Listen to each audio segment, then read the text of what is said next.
Laid up with a fever so high I couldn't move, I asked my eldest son to bring me just a glass of water. I thought he would at least do this much, but what my eldest son brought me was a glass full of beer. Then he splashed that beer on me, who was in bed with a high fever. From the direction of the door, I heard a ha-ha laughter, and there she was, my son's wife, clapping and laughing. My eldest son was also laughing, holding the empty cup. I couldn't believe it. I was feverish and dazed, but that scene burned clearly into my eyes. Clean the house by the time we get back, haha.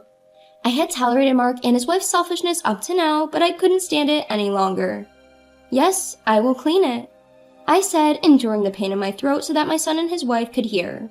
My name is Helen. I'm a 73-year-old housewife. My husband, George, is 75 years old. Now that he's retired, he teaches calligraphy to children at a nearby community center. My husband, who has been practicing calligraphy since he was young, had always dreamed of opening a calligraphy class after he retired. I was happy to see him realize his dream and head to the community center with a smile every day. We have 2 sons. The younger son is married and has 2 elementary school-aged children.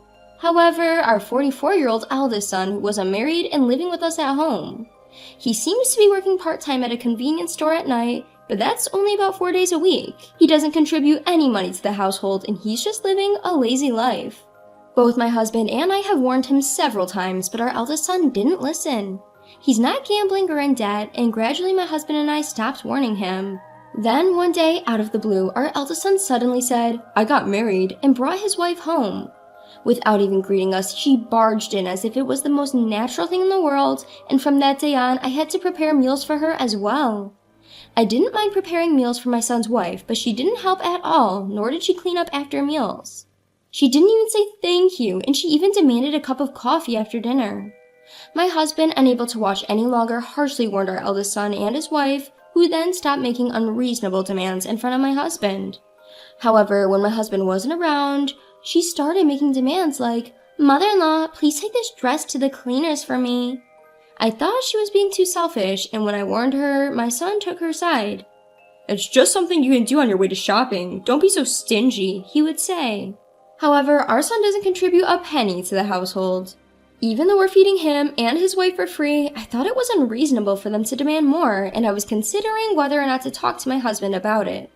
However, not wanting to witness a parent-child quarrel, I decided to wait and see a little longer, and so I held back again today, and as per my daughter-in-law's request, I took her clothes to the cleaners. My husband and I usually visit our second son's family in Canada about twice a year. We were planning to visit again during the upcoming week-long federal holiday. Since we visit frequently, and they also occasionally come to visit us, our grandchildren have become very fond of us. We have already bought the toys that our grandchildren love as gifts, and we're planning to buy a roll cake as a souvenir on the way. When we visit our second son's family, we often take the sleeper train rather than a plane, enjoying the scenery along the journey. While the view from the plane is great, now that we have more leisure time, taking the train suits us better. The day before our visit, feeling unusually excited, I went shopping after seeing my husband off to his regular calligraphy class. On my way back from shopping, I stopped by a cake shop where they were selling handmade cookies. I figured the cookies would last longer than the cake, so I bought some for the grandchildren. As I made my way home, picturing the delighted faces of the grandchildren, it began to drizzle. I hurried home, but the rain gradually became heavier. I decided to stop by a nearby convenience store to buy an umbrella, but by the time I arrived, my clothes were soaked. I considered waiting out the rain at the convenience store, but not knowing when it would stop and wanting to warm up my chilled body in a hot bath, I bought an umbrella and hurried home. When I got home and was about to take a bath, my eldest son's wife came in and said, "Helen, are you about to take a bath? I have to go out now. Let me use the bath first." "Helen, please start preparing dinner early." And she closed the bathroom door. Even though it's not her house, I changed clothes and started preparing dinner, trying to ignore her. While preparing dinner, I started sneezing. It would be bad if I caught a cold right before our departure tomorrow, but my eldest son's wife, who had long been in the bath, did not come out for over an hour. The next morning, the day we were supposed to visit our second son's family, I woke up feeling sluggish. My throat hurt and my nose was running. When I checked my temperature, it was 100 degrees Fahrenheit. It seemed that I had indeed caught a cold in yesterday's rain. I told George to go alone this time because I didn't want to pass my cold on to the grandchildren. George suggested that we cancel the visit, but we already had the sleeper train tickets. We also had the toys we bought as gifts for the grandchildren, so I wanted George to visit our second son's family, even if it was just him. I gave him the cookies I'd bought at the cake shop the day before. Despite George's concern, I reassured him that it was just a slight fever and a minor cold, and that I would be okay after taking some medicine and resting at home. George usually doesn't talk much to our eldest son and his wife, but that day he told them I was feeling under the weather and made them promise to take care of the housework. After seeing off George with a smile, I was about to go back to bed when I heard my eldest son and his wife talking. Ugh, such a hassle. It's just a cold, right? But now that Dad's gone, we can be free for a while. I couldn't believe this was coming from the people who were living in our house without contributing to the expenses, but it was the usual for them. You do realize the only reason you're able to live here is thanks to your father, right? When I pointed this out, my eldest son Mark and his wife seemed to take offense, retorting, "We're doing you a favor by living with you in your old age." "And that's right. Normally everyone would hate to live with their in-laws," the daughter-in-law added. It's ironic, as they're the ones who moved in with us without being asked, yet they act as though they're doing us a huge favor. Despite feeling sluggish and wanting to rest early, I ignored their remarks and returned to my room. That evening, my daughter-in-law came into my room and woke me up. "Mother-in-law, you're not planning on skipping cooking just because you're feeling a little sick, are you? You know I can't cook, right?" Telling your mother-in-law to cook because you can't isn't something a 35-year-old woman should say. I'm feeling sick and I want them to figure out their meals by themselves. Even my husband should have warned them before leaving in the morning. I tried to ignore them and go back to sleep, but my daughter-in-law won't leave the room. I thought it would be better to eat something light and take medicine, so I forced myself to get up and head to the kitchen to prepare some food. As I was preparing the meal, Mark came home. Despite seeing me in the kitchen wearing a mask, he didn't utter a word, as if it was the most normal thing in the world. Not only that, but he also demanded, "Hey, the bath isn't ready yet." It doesn't matter to Mark and his wife whether I'm sick or not. Knowing they wouldn't listen anyway and wanting to rest as soon as possible, I finished preparing the meal and went to prepare the bath. When I returned to the living room, Mark and his wife were having a lively conversation while eating. "We're going on a trip abroad the day after tomorrow, so please don't spread your cold to us." Surprised by their sudden mention of a trip abroad, I ate a light meal in the dining room, away from the warm living room, as my daughter-in-law suggested. In the living room, the couple was excited about their upcoming trip abroad. Mark is taking time off his part-time job, and they're going on a 3-week trip to Europe. I hadn't heard anything about them going on a trip abroad, but I was grateful that they wouldn't be home starting from the day after tomorrow. On the morning of the day Mark and his wife were about to leave for their trip, my cold had worsened to the point where I couldn't get out of bed. When I measured my temperature with the thermometer, I had nearly a 103-degree Fahrenheit fever. I was thirsty, but my headache was so severe that I couldn't even lift my head. In this state, Mark came to me. "Hey, cook us some food. You can still cook even if you have a cold." Tears welled up in my eyes at the sight of my son telling his sick mother to cook. "Eat out," I managed to say. At my words, Mark frowned, but said nothing and started to leave the room. Before he left the room, I asked him to bring me a glass of water. I thought he would at least do that much for me, so I waited, but what Mark brought me was a glass full of beer. And he splashed that beer all over me, who was bedridden with a high fever. From the direction of the door, a loud laughter echoed. When I turned to look, it was my eldest son's wife, clapping her hands in amusement. In front of me, my eldest son Mark was also laughing, holding an empty cup. It was unbelievable. Although I was dazed with fever, that sight was burned clearly into my memory.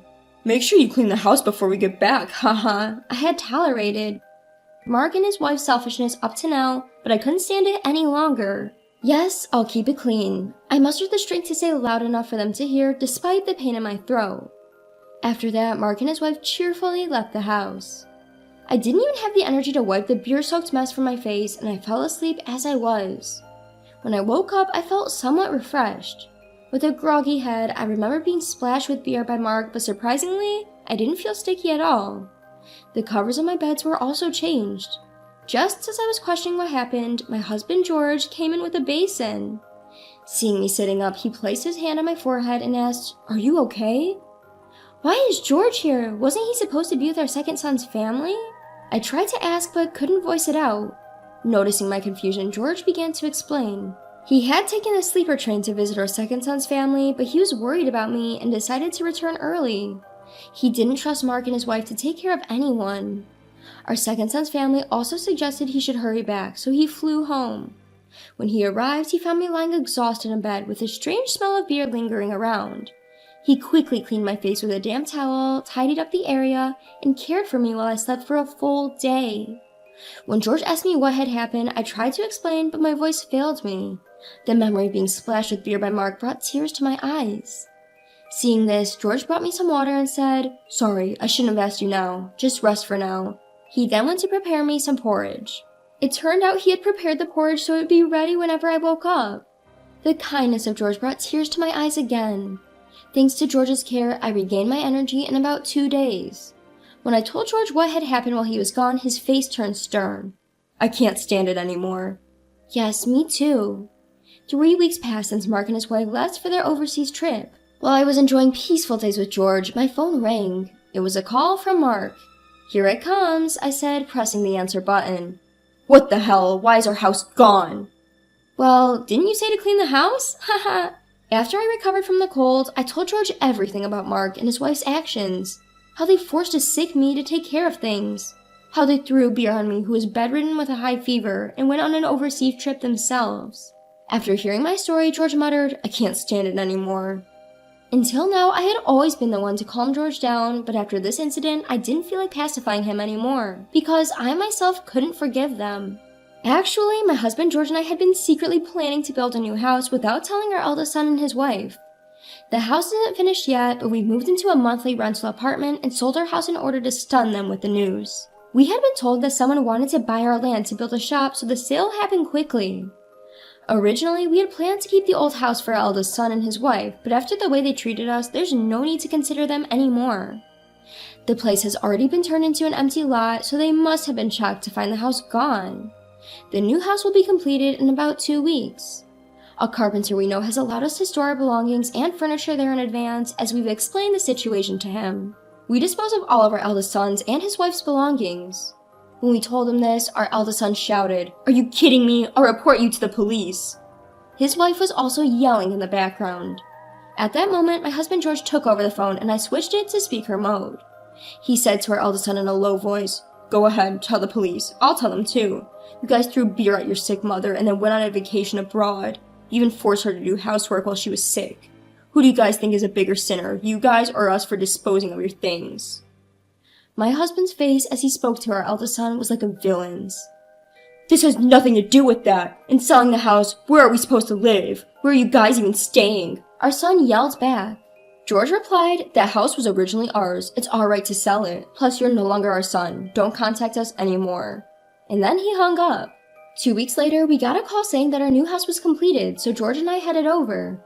The call was from the carpenter, a friend of George's. He's about 60 years old and the site supervisor. He showed us around the house, explaining the layout. We designed it as a single-story, accessible house, keeping our future retirement life in mind. It's an even more beautiful house than we imagined, and we can't wait to start living there. The furniture we had left in the living room had been moved by the carpenters. When I thanked them, they laughed and said, "No problem. George really helped us out back in the day, so this is nothing." And so the two of us, George and I, started living in our new house. The house was even more comfortable than we had imagined, and our life was peaceful without our eldest son and his wife around. However, about a month after we moved into the new house, our devilish eldest son and his wife showed up. Neither George nor I had told them our address, and our younger son Mark and his wife shouldn't have told them either, because we explained the situation. They probably hired a detective or something to find us. "Hey, it's not fair for you to sell the house, dispose of our stuff, and then move to such a nice place by yourselves. As your eldest son, I have the right to live here, don't I?" said our son, glaring at us with large bags in his hands. We had intended to cut off ties with them, but we were stunned to see our eldest son and his wife, who were clearly intent on moving in. Just then, George came from the back of the house. "What are you guys here for?" "To what end? After taking our living place, how dare you ask such a thing? From today, we're living here too." As they were about to step in, the front door opened. "Huh? Mark, what are you doing here? Here to cause trouble again? Come on, you're old enough to stand on your own 2 feet. Stephen said with a look of disbelief on his face. Beside him were his wife with their 2 grandchildren. They were visiting because the new house had just been finished. After relaxing at home for a while, Stephen's family had gone to a nearby convenience store. "Who is that? Are they bad people?" The 5th grader, Sophia, said it so innocently. The husband who had just been about to drive Mark and his wife away suddenly had an idea. While Steven's family is staying for a week, you two should also stay here. I won't allow you to squat here indefinitely, though. With that, he welcomed everyone at the entrance into the house. The living room gathered, and the first to lounge on the sofa was Mark and his wife. Man, I'm beat, mother-in-law. Can I have some coffee? I'll take mine black. Stephen's wife was taken aback by the casually made request of Mark and his wife. At this, the grandchildren rushed to Mark and his wife. Why can't you two do that yourselves when you're adults? Even I, a kid, can pour my own juice. The innocent comments of the grandchildren made Mark's wife uncomfortable, and she went to pour her own coffee. However, the grandchildren's why attack continued. Why can't you cook even though you're an adult woman? My mom can cook anything. Why don't you clean up after yourself? Both my dad and I always clean up the plates when we're done eating. Why can't you do that? My sister and I always do it ourselves. The grandchildren, perhaps due to good upbringing by Stephen's wife, are responsible and often help her. Stephen also doesn't just leave everything to his wife, and they work together. Therefore, it was probably perplexing for the grandchildren that Mark and his wife didn't do anything themselves. At first, Mark and his wife had retorted, but the why attacks didn't stop, and by the end of the week, they were both exhausted. Mark's wife in particular seemed to dislike being called auntie. Don't call me auntie, she told the grandchildren in earnest. But when they replied, why not? You're an auntie, aren't you? You're not young enough to be called sister, she was shocked. Even I and Stephen, who were listening nearby, couldn't help but laugh. After Stephen and his wife left, we sent Mark and his wife away. They were worn out by our children's incessant, why are you attacking us? So we were able to drive them away without much resistance. However, a few months later, we received a message asking, can you lend us some money? Up until now, they had been staying in our home, eating our food without paying a cent in rent or living expenses. Since Mark, our eldest son, was making enough money from his convenience store job to cover all expenses, it wasn't a problem at all. Now that they had been kicked out of the house, Mark and his wife were supposed to start paying for their own rent and living expenses. Yet they kept spending money as they used to, seemingly living off borrowed money without any savings to speak of. Their only income was Mark's salary from working at a convenience store 4 days a week. Mark's wife, it seemed, had no intention of working. Considering their situation, it was audacious, to say the least, for them to ask, can you lend us some money? We will never lend you money in the future, nor will we help you, we told them, and then blocked Mark's number.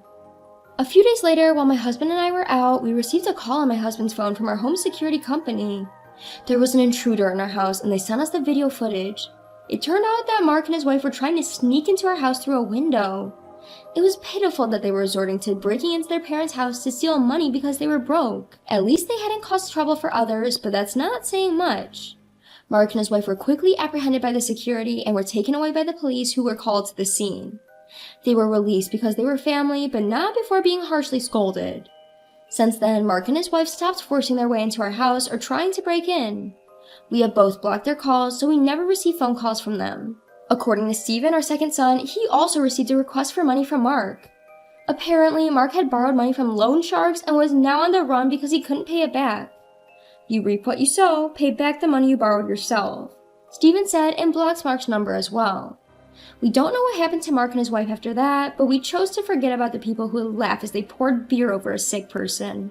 With no involvement with Mark and his wife, my husband and I are enjoying our peaceful, everyday lives.